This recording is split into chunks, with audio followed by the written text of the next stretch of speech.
नमस्तुभ्यं। आप सभी का स्वागत है इस नए वीडियो में।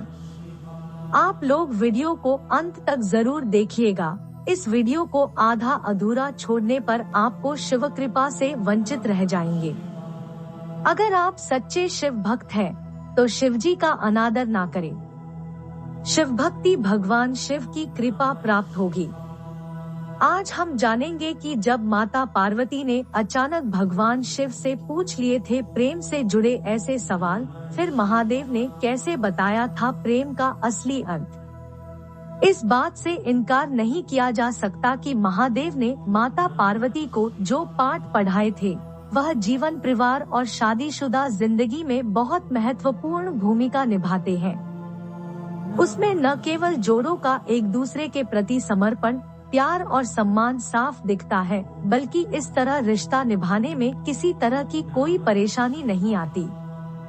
चलिए जानते हैं महादेव ने ऐसा क्या जवाब दिया और कैसे प्रेम का असली अर्थ बताया, जो आज के जीवन साथी के लिए बनेगा सबक। इस बात में कोई दो राय नहीं कि विदेशियों की तर्ज पर ही भारत में अपने प्रेम को जाहिर करने की शुरुआत हुई थी। हालांकि प्रेम की पराकाष्ठा के लिए किसी विदेशी संदर्भ की जरूरत नहीं है, बल्कि भगवान शिव और माता पार्वती का जीवन ऐसा है जिसमें न केवल खूब सारा प्यार, सम्मान और एक दूसरे के प्रति समर्पण देखने को मिलता है, बल्कि उनका वैवाहिक जीवन सच्चे प्रेम का प्रतीक भी है। ऐसा इसलिए क्योंकि माता पार्वती भगवान शिव की अर्धांगिनी ही नहीं थी, बल्कि उनकी शिष्या भी रही। वह अपनी जिज्ञासाओं को शांत करने के लिए अक्सर महादेव से ऐसे प्रश्नों को पूछती थी, जो आज के समय में जोड़ों को विवाह के तौर तरीकों सीखने में मदद कर सकते हैं। दरअसल एक दिन देवी पार्वती ने देवों के देव महादेव से पूछा, प्रेम क्या है? प्रेम का रहस्य क्या है? इसका वास्तविक स्वरूप क्या है? इसे भविष्य में किस तरह देखा जाएगा? इस सवाल का महादेव ने जवाब देते हुए कहा, प्रेम क्या है यह तुम पूछ रही हो पार्वती? सत्य तो यह है कि प्रेम के अनेकों रूप को तुमने ही उजागर किया है। तुमसे ही प्रेम की अनेक अनुभूतियां हुई है। तुम्हारे प्रश्न में ही तुम्हारा उत्तर शामिल है। भगवान शिव की बातें सुनकर माता पार्वती ने कहा, क्या इन विभिन्न अनुभूतियों की अभिव्यक्ति संभव है? तो इस पर भगवान शिव बोले, सती के रूप में जब तुम अपने प्राण त्याग कर मुझसे दूर चली गई थी, तब मेरा जीवन, मेरा संसार, मेरा दायित्व सब निराधार हो गया। मेरी आंखों से आंसुओं की धाराएं बहने लगी थी। तुम्हारे अभाव में मेरे अधूरेपन की अति से इस सृष्टि का अपूर्ण हो जाना ही प्रेम है। तुम्हारे और मेरे पुनर्मिलन कराने हेतु इस समस्त ब्रह्मांड का हर संभव प्रयास करना ही प्रेम है। तुम्हारा पार्वती के रूप में फिर से जन्म लेकर मेरे एकांकीपन और मुझे मेरे वैराग्य से बाहर निकलने पर विवश करना ही प्रेम है। खैर, यह बात किसी से छिपी नहीं है कि कई सालों की तपस्या और तमाम तरह की बाधाओं को पार करने के बाद ही शिव पार्वती का विवाह हुआ था। ऐसे में आज हम भगवान शिव और माता पार्वती के जीवन से उन प्रेम युक्तियों के बारे में बता रहे हैं, जिन्हें हम अपने संबंधों में शामिल करके अपने वैवाहिक जीवन को बेहतर बना सकते हैं। पहला, रिश्ते का दूसरा नाम समर्पण। भगवान शिव और माता पार्वती का पवित्र बंधन बताता है कि एक बार जब आप किसी के साथ रिश्ते में होते हो, तो हमेशा एक दूसरे के साथ इंटरेक्ट करते हुए अपने रिश्ते को समझने की कोशिश करनी चाहिए।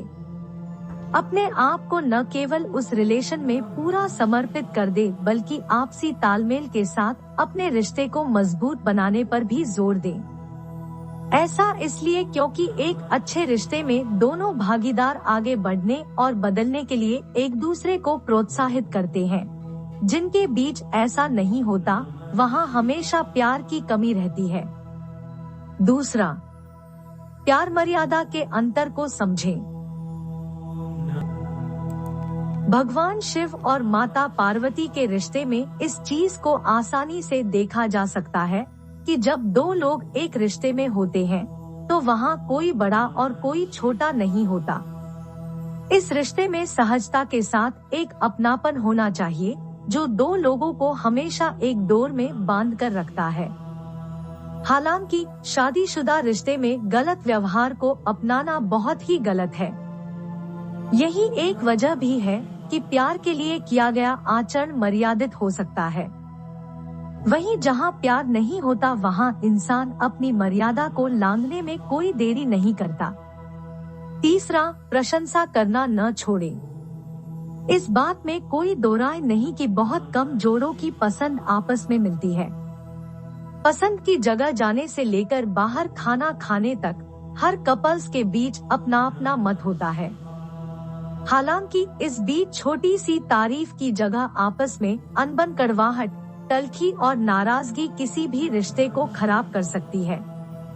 छोटी छोटी चीजों पर की गई प्रशंसा न केवल रिश्तों को मजबूत करने का काम करती है बल्कि कपल्स के बीच एक तरह का खास कनेक्शन भी बना रहता है। चौथा, एक दूसरे को जानने का प्रयास जारी रखें। भगवान शिव और माता पार्वती जन्म जन्मांतर के साथी थे, लेकिन इसके बाद भी वह हमेशा एक दूसरे को जानने का प्रयास करते रहते थे, जो कि आम जोड़ों के लिए भी बहुत ज्यादा जरूरी है। बहुत से कपल्स का कहना है कि हम साथ रहते हुए एक दूसरे के बारे में सब कुछ तो जान ही जाते हैं, लेकिन इसके बाद भी रिलेशन में ऐसी कुछ चीजें होती हैं, जिनके अचानक पता चलने का अपना ही मजा है। इसलिए कहा भी गया है कि अजनबी बनकर अपने साथी को जानना न केवल रिश्ते में एक्साइटमेंट लाता है बल्कि आप दोनों को एक दूसरे के करीब आने का मौका भी मिलता है।